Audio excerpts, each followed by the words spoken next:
In case நீங்க விடாமுயற்சி படம் பார்த்துருந்தீங்கன்னா இந்த வீடியோவை கண்டினியூ பண்ணுங்க. இன்கேஸ் நீங்க விடாமுயற்சி படம் பார்த்தலன்னா இந்த வீடியோவை வாட்ஸ்அப்ல சேவ் பண்ணி வச்சுட்டு போய் படத்தை பார்த்துட்டு வாங்க. அதுக்கப்புறம் தான் இந்த வீடியோ உங்களால என்ஜாய் பண்ண முடியும்.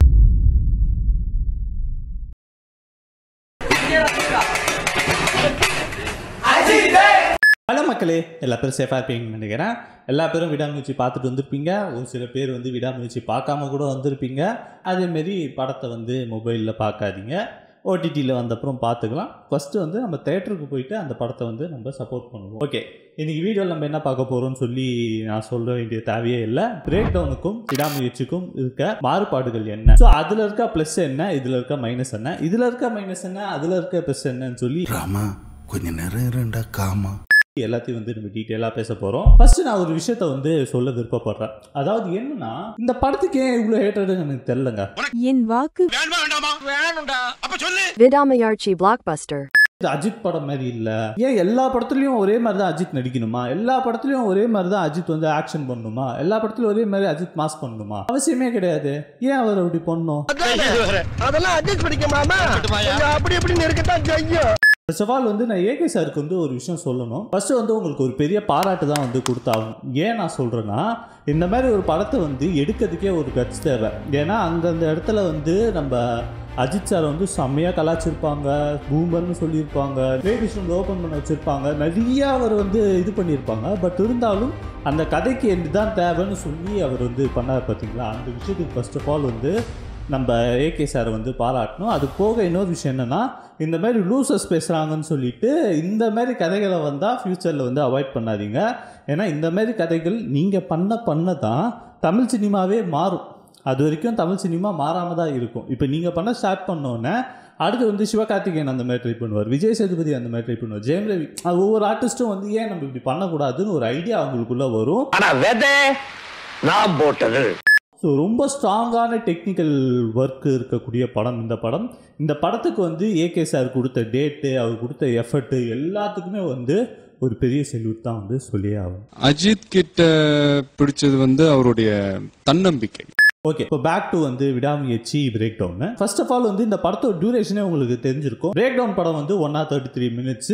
ஆனால் வந்து விடாமுயற்சி கிட்டத்தட்ட 2.5 hours கிட்ட வந்து டியூரேஷனோட இருக்கு. ஒரிஜினலே 1.5 மணி நேரம். இவங்க என்ன இவ்வளோ நேரம் எடுத்திருக்காங்கன்னு சொல்லி நீங்கள் கேட்டிங்கன்னா, ஒரு சில கேரக்டர் டெவலப்மெண்ட் வந்து அவங்க பண்ணியிருக்காங்க. லேட்டர் ஆஃப் தி வீடியோவில் பேசுவோம். இப்போ வந்து நம்ம ஒரிஜினல் பிரேக் டவுன் ஸ்டோரியில் என்ன இருந்துச்சு, எது நம்ம மகிழ் திருமேனி சார் வந்து ஆட் பண்ணார்னு சொல்லி இப்போ நம்ம பார்க்கலாம். ஃபர்ஸ்ட் ஆஃப் ஆல் வந்து மெயின் கோர்லேயே வந்து கை வச்சிருக்காரு. விடாமுயற்சி படத்தில் என்ன ஆகும்னா, நம்ம ஏகேவும் த்ரிஷாவும் வந்து டிவோர்ஸ் பண்ண போகிறாங்க. டிவோர்ஸ் பண்ண போகிறதுனால கடைசியாக நம்ம ஒரு ட்ரிப்பு வந்து போகலாம், இதோட நம்ம வந்து எல்லாத்தையும் முடிச்சுக்கலாம்னு சொல்லி சொல்கிறாங்க. பட் ஆக்சுவலாக வந்து ஒரிஜினல் வெர்ஷனில் நீங்கள் கம்பேர் பண்ணி பார்த்தீங்கன்னு வச்சுக்கோங்களேன், இந்த மாதிரிலாம் இருக்காது. டேரெக்டாக எடுத்தோடனே அவங்க ஹைவேல வந்து போயிடுவாங்க. ஹைவேல போய்கிட்டு இருக்கும்போது அவங்களுக்கு ஒரு சில கடன் பிரச்சனைகள் அதை பற்றிலாம் வந்து பேசிக்கிட்டு இருப்பாங்க. ஸோ அந்த மாதிரி விஷயங்கள் தான் வந்து போகும். அதுக்கப்புறம் வந்து ரோட்டில் வந்து ஒரு ஆக்சிடென்ட் சீன் இருக்கும். அந்த 2 ஆக்சிடென்ட் சீனும் வந்து கிட்டத்தட்ட சேமாக தான் இருக்கும். பட் என்னன்னா, பிரேக் டவுனில் வந்து அந்த காருக்குள்ளே இருக்க கேரக்டருக்கு வந்து பெருசாக டெவலப்மெண்ட் கொடுத்துருக்க மாட்டாங்க. ஆனால் இங்கே வந்து பெரிய டெவலப்மெண்ட் வந்து கொடுத்துருக்காங்க. இதெல்லாம் முடிச்சப்புறம் பெட்ரோல் பங்க்கில் வந்து ஒரு சூப்பர் மார்க்கெட்டுக்கு போவாங்க. அதே சீன் தான் வந்து இங்கேயும் பிரேக் டவுன்லேயும் இருக்கும், சேம் விலாஸ் வந்து விடாமுயற்சியிலும் இருக்கும். என்ன அதில் கொஞ்சம் டெவலப்மெண்ட் ஆயிருக்குன்னா, சூப்பர் மார்க்கெட் சீனில் வந்து ஜஸ்ட் அவங்க போயிட்டு வாங்கிட்டு வந்துருவாங்க. பட் ஆனால் இங்கே வந்து அந்த மாதிரி சீன்லாம் கிடையாது. போயிட்டு நம்ம அர்ஜுன் கிட்டேயும் ரெஜினா கிட்டேயும் வந்து பேசிட்டு நல்லா டைம் பாஸ் பண்ணிவிட்டு அதுக்கப்புறம் வரட்டாமாமேன்னு சொல்லிட்டு இவங்க வருவாங்க.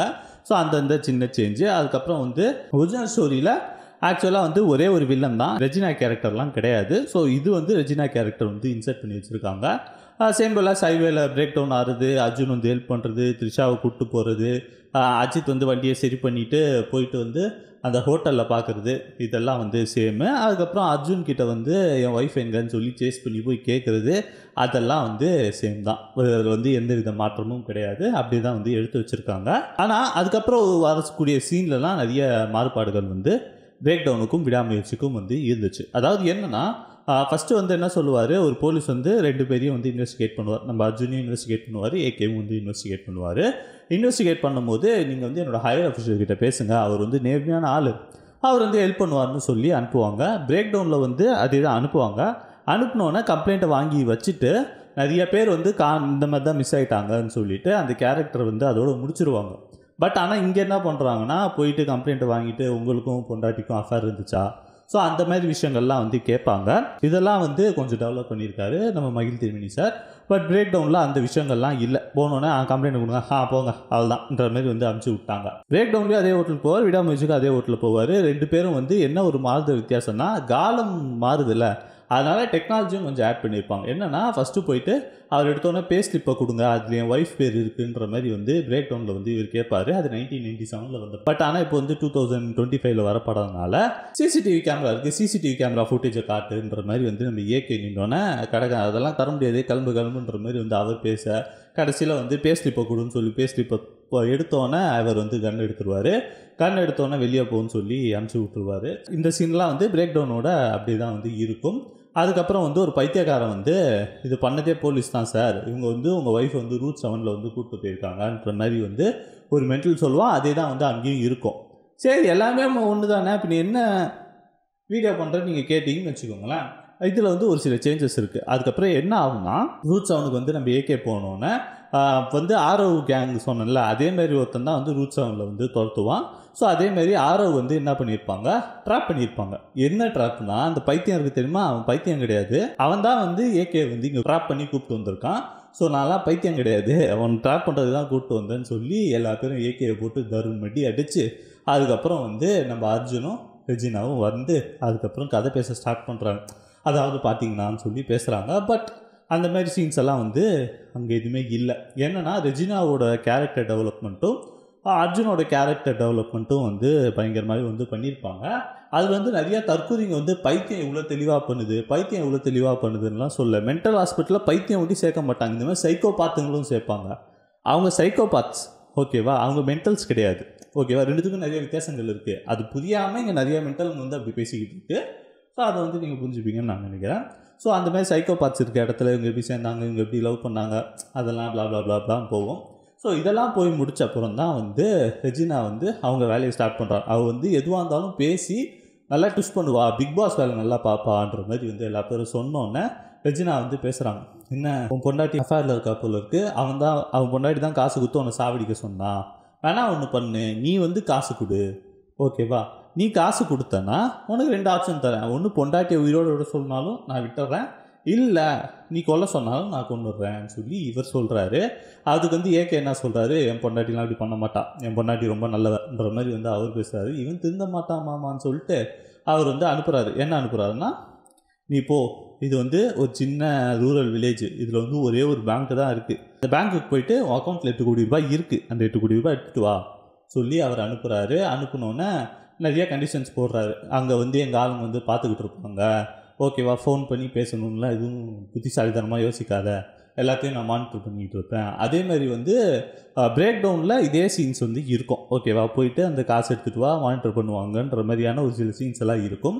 பட் என்ன ஒரு சில விஷயங்கள் ஆட் பண்ணாங்கன்னா, இது வந்து ரூரல் வில்லேஜ்ன்றாங்களே அது ஒரு புது விஷயம். பட் இதில் வந்து எனக்கு நல்லா இருந்த விஷயம் என்னென்னா, அந்த கண்டிஷன்ஸ் போடுவார் அர்ஜுன் ஓகேவா, கேஷாக தான் வேணும், அதேமாரி இது சின்ன பேங்க்கு 8 கோடி ரூபாய்லாம் இருக்காதுன்னு சொன்னால் அதெல்லாம் எனக்கு தெரியாது, அது உன் பிரச்சனை, உன் ஒய்ஃப் வேணும்னா நீ தான் எப்படியாச்சும் பேசி எடுத்துகிட்டு வரணும், எனக்கு நீ 8 கோடி ரூபாய் இங்கே இல்லை, 4 கோடி ரூபாய் இங்கே இல்லை, அந்த சீனெல்லாம் பேசாதன்ற மாதிரியான ஒரு சில விஷயங்கள்லாம் இருக்குல்ல, அந்த சீனெல்லாம் வந்து மகிழ் திருமேனி சூப்பராக பண்ணியிருப்பார்.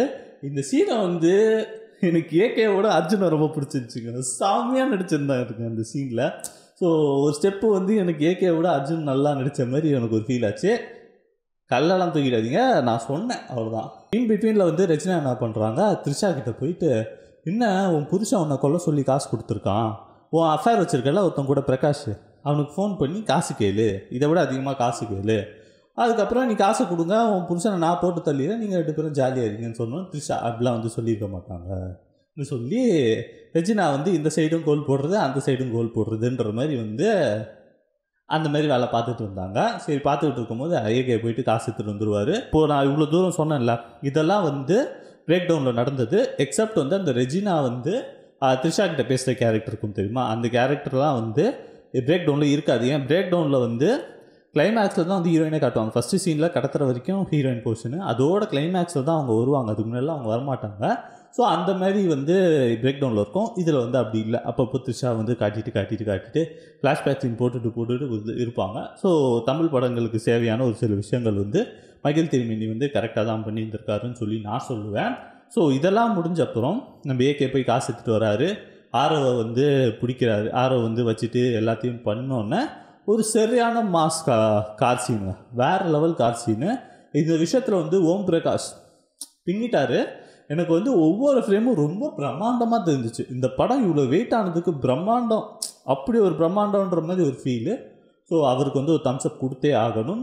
சேம்பலஸ் பிரேக் டவுன்லேயும் வந்து ஒரு சினிமாட்டோகிராஃபி ஒர்க் வந்து சூப்பராக பண்ணியிருப்பாங்க. அந்த டைமில் என்ன பெஸ்ட்டாக பண்ண முடியுமோ அதை வந்து பெஸ்ட்டாக பண்ணியிருப்பாங்க. ஸோ இந்த டைமில் என்ன பெஸ்ட்டாக பண்ண முடியுமோ அதை வந்து பெஸ்ட்டாக நம்ம ஓம் பிரகாஷ் வந்து பண்ணியிருக்காரு. ஸோ ஏகே, அர்ஜுன், அதுக்கப்புறம் ஓம் பிரகாஷ்க்கு ஒரு பெரிய தம்ஸ்அப் வந்து கொடுத்தாகணும். ஒரு கார் சேஸ் சீனில் வந்து ஆரவ் வந்து நம்ம ஏகே சண்டை போட்டு ஆரவை கேப்சர் பண்ணிவிடுவார். கேப்சர் பண்ணிவிட்டு எங்கடா வச்சுருக்கேன் என் பொண்டாட்டியான்னு சொல்லி கேட்டுட்ருப்பார். ஆஸ் யூஸ்வல் வழக்கமாக நடக்கக்கூடியது. அதை ஆரவ் வந்து சொல்ல மாட்டார். இன் பிட்வீனில் வந்து ஒருத்தர் வந்து குட்ட குழப்பத்துக்குன்னு ஒருத்தர் வருவார். அவர் யாருன்னா போலீஸு. இங்கே ஒரு பாஸ் வைக்கிறேன். ஏன் நான் பாஸ் பண்ணுறேன்னா, ஆக்சுவலாக இதே சீன் தான் வந்து பிரேக் டவுன்லேயும் நடக்கும். ஓகேவா? அதையும் நான் சொல்லணும்ல சைமல்டேனியஸாக. ஸோ நடக்கும் போது என்ன ஆகுதுன்னா, போலீஸை வந்து அந்த ஆரவ் கேரக்டர் வந்து பிரேக் டவுன்லேயும் சுட்டுருவான், இதுலேயும் வந்து சுடுவாங்கிறதுக்கே ஒரு கேரக்டர் வைக்கப்பட்ட ஒரு கேரக்டர் அவர். ஓகேவா? அவரை வச்சுட்டு என்ன பண்ணுவார்னா, பிரேக் டவுனில் என்ன ஆகுன்னு சொல்கிறேன். பிரேக் டவுனில் வந்து நம்ம ஹீரோ வந்து அவனை வந்து கொன்னுட்டு அவர் கண்ட்ரோல் ரூமுக்கு வந்து இங்கே ஒருத்தர் அடிபட்டிருக்காருன்னு சொல்லிட்டு வில்லனோட கார் எடுத்துன்னு போயிடுவார். பட் இங்கே வந்து பயங்கர சேஞ்சு. என்ன பண்ணியிருக்காங்கன்னா, ஆரவ் வந்து போலீஸை வந்து சுட்டுட்டாரு. நம்ம ஏகேவை வந்து சேஸ் பண்ணுறாரு. ஏகே தப்பிச்சு போயிடுறாரு. அதுக்கப்புறம் வந்து ஆரவ் காசு எடுத்துகிட்டு போயிடுறாரு. இவர் வந்து போலீஸ்கிட்ட போயிட்டு, சார் உங்களுக்கு ஆம்புலன்ஸ் கூப்பிட்டேன், உங்களுக்கு அந்த வண்டி வந்துடும், நான் இந்த வண்டியை எடுத்துகிட்டு போகிறேன்னு சொல்லிட்டு போகிறாரு. எனக்கு என்ன பண்ணுறீங்க? எனக்கு அந்த மாதிரி ஒரு சுச்சுவேஷனில் இருந்த அந்த இடத்துல இன்னும் கொஞ்சம் இதை டெவலப் பண்ணியிருக்கலாம். இல்லை இந்த இடத்த கை வைக்காமல் இருந்திருக்கலாம். இந்த இடத்துல கை வச்சா தான் மாஸ் கிளைமேக்ஸ் வைக்க முடியுன்ற ஒரு சூழ்நிலைக்காக இவர் இப்படி பண்ணியிருக்காருன்னு நான் நினைக்கிறேன். ஸோ இந்த மாதிரி வந்து பண்ணோன்னே எனக்கு புரியல, என்னடா இப்படி பண்ணுறீங்கன்ற மாதிரி யோசிச்சுட்டு இருக்கும்போது அப்படியே வந்து கதை ஃப்ளோ ஆகுது. ஆரவ் வந்து காசு திருந்து கொடுக்குறாரு. இப்போ ஏகே வந்து ஒய்ஃப் எங்கே இருக்காருன்னு கண்டுபிடிக்கணும். அதுக்கு முன்னாடி இந்த கேங் எங்கே இருக்காங்கன்னு கண்டுபிடிக்கணும். அப்போ தான் வந்து ஒய்ஃபை கண்டுபிடிக்க முடியும்னு சொல்லிட்டு அவர் நிறைய தேடுறாரு. ஒரு சீனில் வந்து வில்லனுக்கு ஹெல்ப் பண்ண ஒருத்தனை வந்து நம்ம ஏகே பார்த்துருவாரு. அவங்க வீட்டில் போயிட்டு ஒரு ஃபைட் சீனு, அதில் ஒரு பார்ட்டி ஃபைட் சீன்லாம் தேவையே இல்லை, நம்மளுக்கு தலைவலி வந்துச்சு. அதுலேயும் வந்து ஒரு சில அன்வான்ட் சீன்ஸ் எல்லாம் வச்சு அது அங்கே வந்து ஒரு காமெடி பண்ணி அதுக்கப்புறம் வந்து கிளைமேக்ஸை நோக்கி நம்ம ஹீரோ போகிறாரு. ஆஸ் யூஸ்வல் தமிழ் சினிமா கிளைமேக்ஸில் என்ன நடக்கும், வில்லன் அடித்து போட்டு ஒய்ஃபை கூப்பிட்டு வருவார். அதுதான் நடந்துச்சு, அதே தான் நடந்திருக்கு. பட் பிரேக் டவுனில் நீங்கள் பார்த்தீங்கன்னா அந்த வில்லனோட கார் எடுத்துகிட்டு போயிடுவார். வில்லனோட கார் எடுத்துகிட்டு போன உடனே அந்த ட்ரக்கெல்லாம் நிற்கும் தெரியுமா, அந்த ட்ரக்கு நிற்கிற இடத்துல வந்து தேடுவார். இவனை கண்டுபிடிச்சிருவார். இவனோட ட்ரக்லேயே ஏறி அவன் வீட்டுக்கே போயிட்டு கடைசியில் வந்து அவன் ஒய்ஃபை காப்பாற்றிட்டு அங்கே வந்து இவங்களை பூட்டி வச்சுட்டு வரும்போது இவங்க 2 பேருக்கும் நடக்க ஒரு ஃபைட் சீனு. அது ஃபைட் சீன் கிடையாது, ஒரு சேஸ் சீனு. அந்த சேஸ் சீனை முடித்தோன்னே வில்லன் செத்துருவான், படத்தை வந்து முடிச்சிருவாங்க. இங்கே வந்து அப்படி நடந்துச்சான்னு பார்த்தா அப்படிலாம் இல்லை. ஏன்னா பிரேக் டவுன்லேயும் வந்து எனக்கு ஒரு சில கொஸ்டின்ஸ் இருந்துச்சு. இவங்க எப்படி தப்பிக்கிறாங்க, இந்த தப்பிச்சப்புறம் உங்களுக்கு என்ன நடந்துச்சு, அதெல்லாம் எதுவும் காட்டல. பிரேக் டவுனில் சிம்பிளாக என்னென்னா 2 கப்பல் வந்து ஹைவேல போகிறாங்க. ஹைவேல வந்து ஒருத்தனை பிடிச்சி வச்சுட்டா அவங்களை கொண்டுட்டு படத்தை முடிச்சிடும், அவ்வளோதான். இங்கே வந்து அப்படி கிடையாது. இவங்க ஏன் இப்படி கடத்துனாங்க, இவங்க யார், அந்த மாதிரி ஒரு சில விஷயங்கள் வச்சுருந்தாங்க. ஸோ அதே மாதிரி தான் இங்கேயும் வச்சுருந்தாங்க.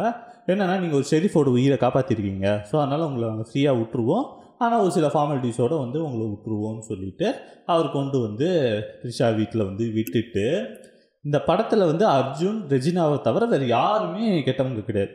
எல்லா பேரும் வந்து ரொம்ப நல்லவங்கன்ற மாதிரியான ஒரு சுச்சுவேஷனில் வச்சு சரி அவ்வளோ முடிஞ்சு சாப்பிடோன்னு சொல்லி நம்ம கிளம்பி வந்தோம். ஸோ எனக்கு வந்து பர்சனலாக வந்து அந்த ப்ரீ கிளைமேக்ஸுக்கு வரைக்கும் எனக்கு அந்த படம் ரொம்ப பிடிச்சிருந்துச்சு. பட் கிளைமேக்ஸில் வந்து ஆஸ் யூஸ்வல் ஒரு தமிழ் படம் மாதிரியே வந்து பண்ணிட்டாங்க. ஸோ இது வரைக்கும் இவ்வளோ பண்ணிங்களோ அதேமாரி ஒரு ½ hour சூப்பராக பண்ணியிருந்தா இன்னும் படம் வந்து இவ்வளோ ஒரு நெகட்டிவ் வருதுல்ல, அந்த நெகட்டிவ் வந்து மைனஸ் ஆகிருக்கும்னு சொல்லி நான் பர்சனலாக ஃபீல் பண்ணுறேன். பட் இது வந்து டெக்னிக்கலி ரொம்ப ஸ்ட்ராங்கான ஃபிலிம். ஸோ எல்லா பேரும் போய் பாருங்கள், நீங்கள் வந்து இந்த படத்தை என்ஜாய் பண்ணுவீங்க. மாஸ் சீன்ஸு, விசடிக்கல் சீன்ஸ் அந்த மாதிரி எதுவுமே இருக்காது. பட் ஆனால் உங்களுக்கு படம் வந்து நல்லா என்டர்டெயின் ஆகும். மகிழ் திருமேனி சொன்னது தான், உங்களுக்கு தேவையானதெல்லாம் இருக்காது, பட் படம் உங்களை என்டர்டெயின் பண்ணும், படம் உங்களை ரசிக்க வைக்கும். அந்த மாதிரியான ஒரு படமாக தான் வந்து இந்த படம் இருந்துச்சு. ஒரு குட் ரீமேக், அதை வந்து நான் தாராளமாக சொல்லுவேன். அதை தவிர பெருசாக சொல்கிறதுக்கு வேறு ஒன்றும் இல்லை. இந்த வீடியோ உங்களுக்கு பிடிச்சிருந்துச்சுன்னா அந்த வீடியோ லைக் பண்ணுங்கள். அதேமாதிரி உங்கள் ஃப்ரெண்ட்ஸ் அண்ட் ஃபேமிலி எல்லாருக்கும் இந்த வீடியோ ஷேர் பண்ணி விடுங்க. அது போக இந்த சேனலுக்கு புதுசாக இருந்தால் மறக்காம சேனல் சப்ஸ்கிரைப் பண்ண மறந்துடாதீங்க. Have a great day. நன்றி, வணக்கம், டாட்டா, பை பை.